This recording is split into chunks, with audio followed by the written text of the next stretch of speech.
Well, thank you all for coming to our talk in the last hour of the last day of SAEM 2022. I'm Erica Shaver. I'm the Vice Chair of Education and Training and Residency Program Director at West Virginia University. I'm Chris Kiefer. I'm the Associate Program Director and Chief of our Education Division.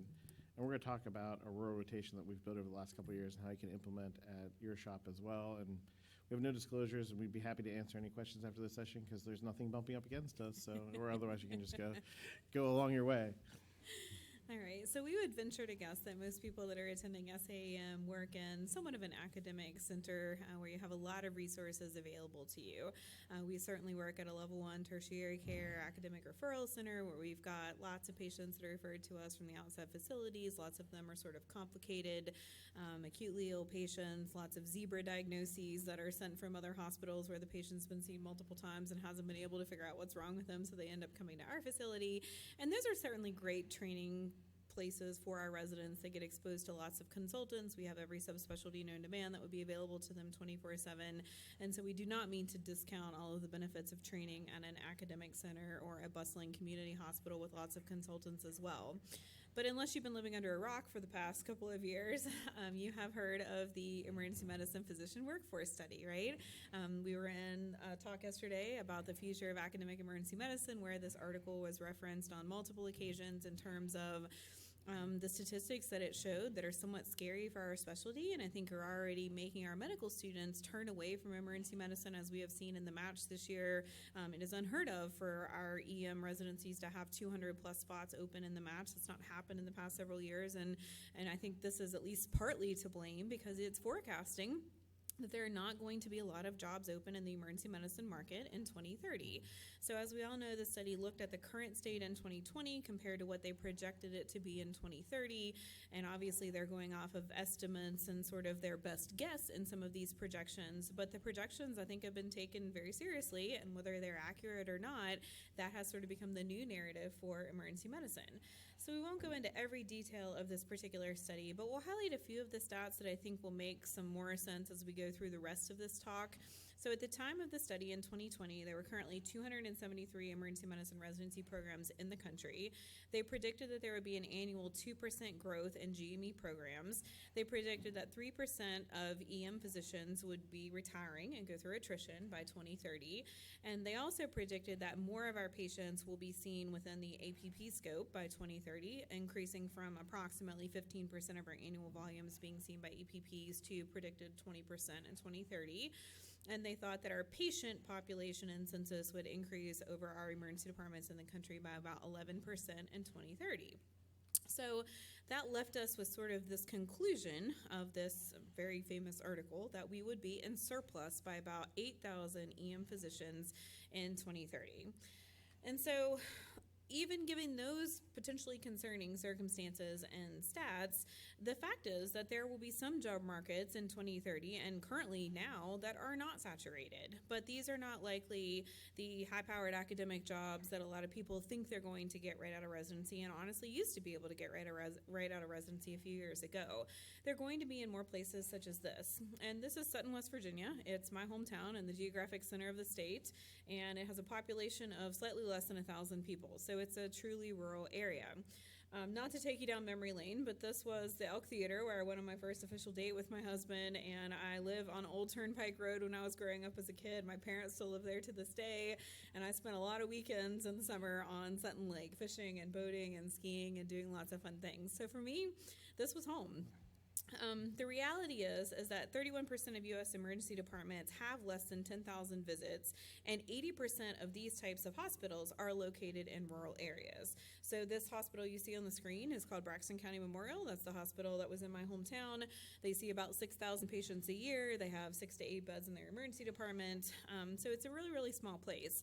The other part about what the job market study showed us is that the jobs that will be open are projected to be the most accessible to our graduates in 2030 are in places such as this. Over the past several years, our department has focused a lot on training our residents, and coming from a particularly rural state of West Virginia where we have a lot of these opportunities, we focused on training our residents to truly be comfortable working in these environments, because a lot of them currently go on to work in situations such as this, and in the future to be marketable out of residency training in emergency medicine based on these predictions. We think it's a really important thing for them to be comfortable with. And then interestingly, at least to me, that Braxton County Memorial, as you see here again on the screen, now has the WVU Medicine sign on the front of it, right? So now our department at the Tertiary Care Academic Center actually staffs Braxton County Memorial Hospital with board-certified emergency physicians, and our residents go rotate there. So it's sort of special to me to hear my residents say, hey, I went and work at Braxton last weekend, which is an hour and a half away, in a place that I never dreamed that we would have residents working at. So our objectives for this talk, number one, check. Hopefully we've illustrated there'll be job market openings in the rural areas. And then we're going to just spend some time talking about how we did this at our institution, what were the challenges, what were the barriers, and then what are some resident perceptions of the experience, and are they gaining the confidence skills to do this on their own, to work in a resource-limited environment. So we're going to rewind the clock 5 years. So this is actually our first site that we built into the rural rotation. So this is St. Joseph's Hospital. It's in a little college town that houses West Virginia Wesleyan College. It has about 10,000 permanent residents, and it's 75 miles from our primary site. One of the graduates of the program from the mid-'90s had moved to Buchanan, started a practice, and then had trouble staffing it in his own small Democratic group, had asked the department for help, and this was our first rural emergency department. We had 3 emergency departments under our department umbrella at the time, and this was the rural one. One year at State ASAP, he starts talking to one of the residents. They hit it off. The resident comes back to us and says, hey, can I do a rotation at St. Joe's? That'd be kind of cool. That Bob Blake guy was really cool.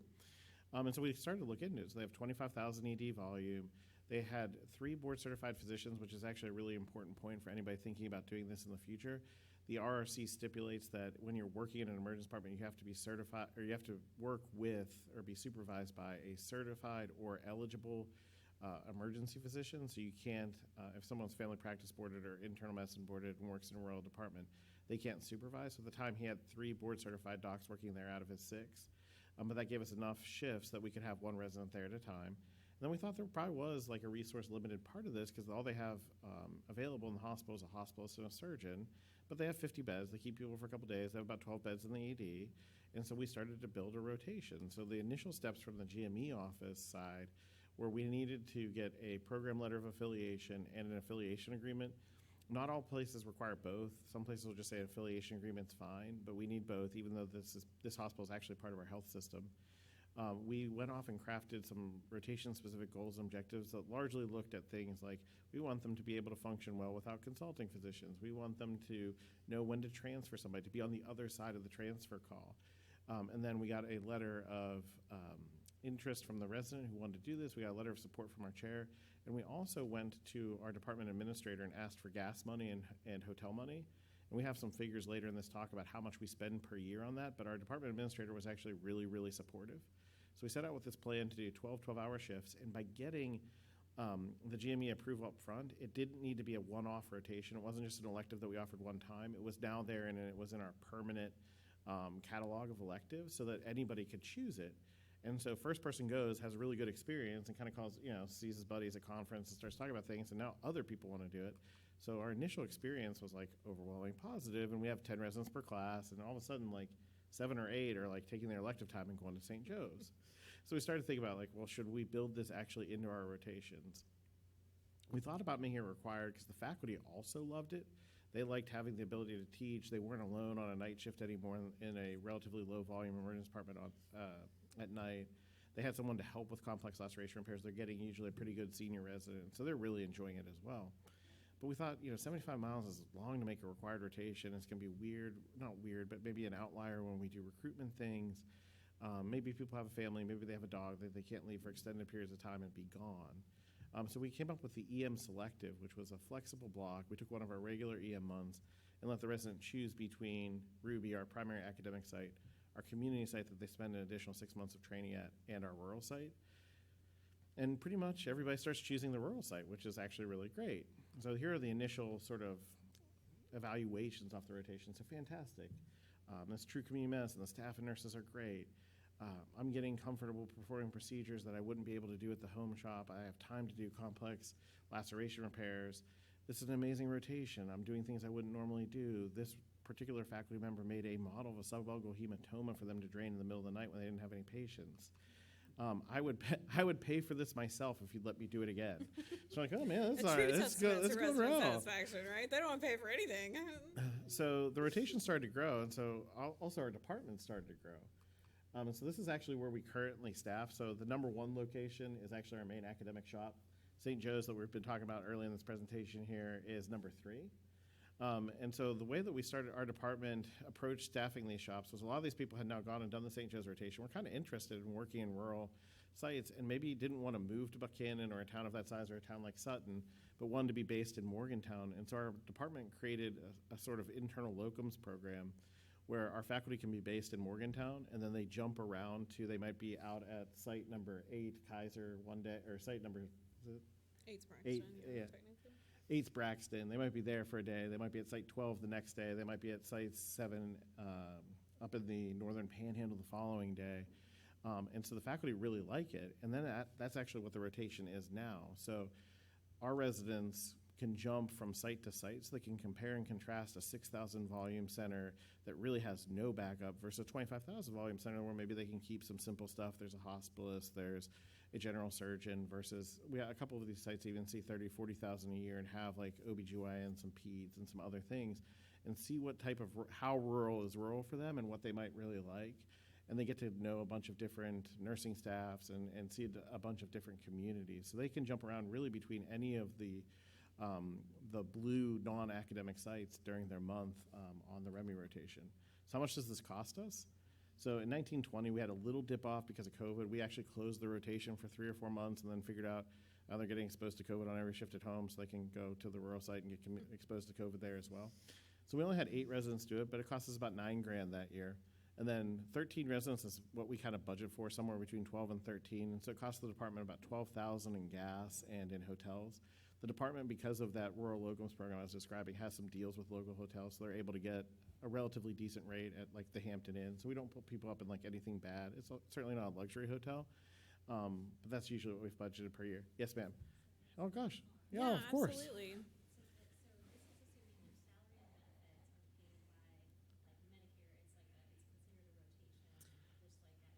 Yes, they continue to get paid just as they would within their resident salary. Benefits stay the same. Malpractice is actually covered at these institutions also. So we're basically just giving them stipend to pay for, or basically taking all financial cost away from them, right? So it costs them nothing but their time and effort to go do this rotation, and we pretty much pay for everything else. Yeah.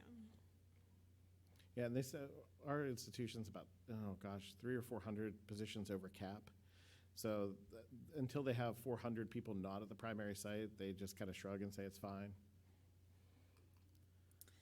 All right, so as with any new endeavor in our programs, there are definitely roadblocks that come up. So a few roadblocks for the program. As Chris alluded to earlier, when we initially started this, there was a lot of paperwork, right? So we all know that dealing with our GME offices is not exactly the easiest thing that we've ever done, and they want, documentation of certification of all the providers they're going to be working for, and they want affiliation agreements and PLAs. And we originally did all of that for our primary site at St. Joe's, and then when we started wanting to send our residents to basically different sites, we sort of just multiplied that paperwork, got all of our sites covered. We had to appoint a site director and contact information for them and make sure everyone was on board. But really, once we got that initial paperwork lined up for all the sites, and we don't have to do a whole lot more outside of that. We sort of have a blanket GME approval, and all the resident has to do is email our program manager and say, hey, my EM selective is coming up in August, and I want to do what we call the REMI rotation, which is the Rural Emergency Medicine Experience. So after the initial paperwork, it definitely got much easier. We talked about the money aspect of it already, but we feel like this for our department is a huge return on investment. So some of our residents enjoy staying after graduation, working within the state, working for our department, staffing these rural hospitals.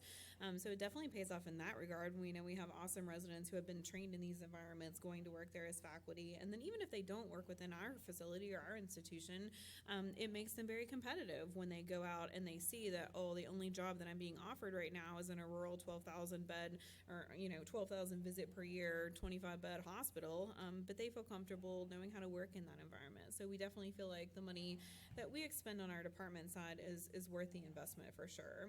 And then as more people go away, obviously for their elective rotations, that leaves less people to staff our academic center at home. So we do have to be careful when we make our rotation matrix at the beginning of the year to not have more than a couple or three of the upper levels have the option to go away for an elective at any given month, or else it leaves your home shop short. So you certainly have to balance that. And then the other thing to balance, obviously, is service and education and making sure that they're not missing out on home educational opportunities during this rotation. So honestly, previously before COVID, we would just ask them not to schedule any shifts at an away site on our didactic day, which was Thursdays, because we didn't want them to be going away, missing didactics. Or a lot of them may drive somewhere and work on Wednesday and come back to Morgantown on Thursday for didactics and then drive somewhere that evening for a shift on Friday. And I think the good and the bad of COVID is it's taught us a lot about using technology. And so now we actually let them go if they want to work a shift on Thursday afternoon, Wednesday night, Friday. We let them go to whatever site they're supposed to be at and tune in virtually for conference. So they have to get that approved through us, so they're just not, willy-nilly not coming. But if they're on their rural elective month, we do allow them to do that. When we first started sending residents into places that were not used to having residents and didn't really understand what residents were supposed to do, and they wanted to classify them into buckets, like they're either an observer or they're a faculty, and there's no scope of practice in between. And so that took a little bit of explaining and some meetings and emails to sort of get some of the more rural places to understand how the physician had to be credentialed there. But once we got that figured out, it works fine now. And then obviously if your resident would be to rotate across straight lines, we actually have one of our sites. It's actually in Uniontown, Pennsylvania, and we haven't sent anyone there yet for a RIMI rotation, but if we did, they would have to have a Pennsylvania training permit, which is again an extra $100 for the resident. But if they're going to spend their time there as an elective, it's definitely probably worth $100. And then roadblocks for the individual. As Chris said earlier, sometimes if a resident didn't want to leave Morgantown for 3 or 4 days at a time, or they felt like they didn't want to stay at home or stay away from home at all, then maybe that would be slightly a barrier. But quite honestly, we've had so many people want to do the rotations, enjoy the rotations, want to do more time in these rural sites. I would not consider it a majority barrier at all. And a lot of the places, if it's within a 45-minute to hour-and-a-half drive, a lot of people will just drive down and drive back and not even use the ability to stay in a hotel. They'll just come back and forth from Morgantown. So that hasn't been a super big barrier for our residents, but certainly could be when you're setting up a program like this. Learning different EMR systems was sort of a barrier to start with, because obviously we get very accustomed to the one we use, which is Epic. And when we first started doing this, a lot of the rural hospitals were not using Epic. They were using, Cerner or one of the other mini EMRs. And so having to try to familiarize yourself with that on 1 or 2 shifts a month was very difficult. But over the past few years, our health system has sort of transferred mostly towards the Epic way. So now most of the sites are all connected through the EMR, and so that's not really a challenge anymore. And then, when you show up to a brand new emergency department for a 12-hour shift and you might work once or twice there per that month, it takes a while to get settled in, right? Like nurses are not going to know you and trust you and take your judgment as sound advice on day one. So I think learning to hop around and be casual in your interactions and get people to develop that quick rapport with you when you're only going to be there for a few times a month is something that they had to overcome as well. A lot of our residents will choose to use both of their elective months, one in second year and one in third year, to do these rotations. And once they get to know some people in second year, going back in third year certainly makes it a little bit more comfortable. So we decided to turn some of our resident perceptions into a scholarly project. We're doing this. It's kind of a relatively new thing in emergency medicine training. And so we we had a non-biased third-party person interview some of our upper-level residents who did this experience a couple years ago. And we're currently working on writing that up for publication. But some of the big themes that jumped out during these interviews were themes like MacGyvering, where the residents were like, we don't go into this big, well-stocked materials room and grab the procedure kit for a paracentesis or a chest tube or an LP. Like, we're digging through different cabinets, finding where the scalpel is, finding where the syringe is. So they get spoiled when they work in academic centers, and so they often reported having to sort of finagle things to have the materials that they needed, and they referred to it as MacGyvering. I think our residents definitely have an increased respect for the challenges that people have working in rural areas. They don't have a lot of resources. It's very easy for us on the back end to be like, can you believe they did not give that that person blood, they didn't give that person antibiotics, they didn't do this, they didn't do that. Well, they don't have that stuff at some of these places, right? They might have 2 units of blood in the whole hospital, so they may not have access to give them the things that we think should have been done. So I think when we're talking on the receiving end at the academic center, we definitely understand more about what they're actually experiencing in the rural environments. We are used to seeing patients that show up at the academic center who come there because they want the best care possible, and they've been to 14 other places and no one knows what's wrong with them, and they come to us like expecting more. And I think in the rural environments, our residents see that the patients in those small communities are very loyal to that environment. So they might not want more. They might think they're getting the best there. They don't want to be transferred to the academic mecca that's 3 hours away from their family. So they definitely have a different perception of patient expectations. They become really comfortable with less commonly performed procedures. So we all know in academia, despite our best efforts, there's consultant pressure, and the ortho person is stalking the board, and they're running down to help you with a distal radius that you don't necessarily need or want help with. But those sorts of things are readily available to them in the community and rural settings because there's no one there to help them even if they wanted. So they become very comfortable with those sorts of things. Managing the transfer, as we said earlier, we don't transfer hardly anyone from our academic center, and so they don't get that experience.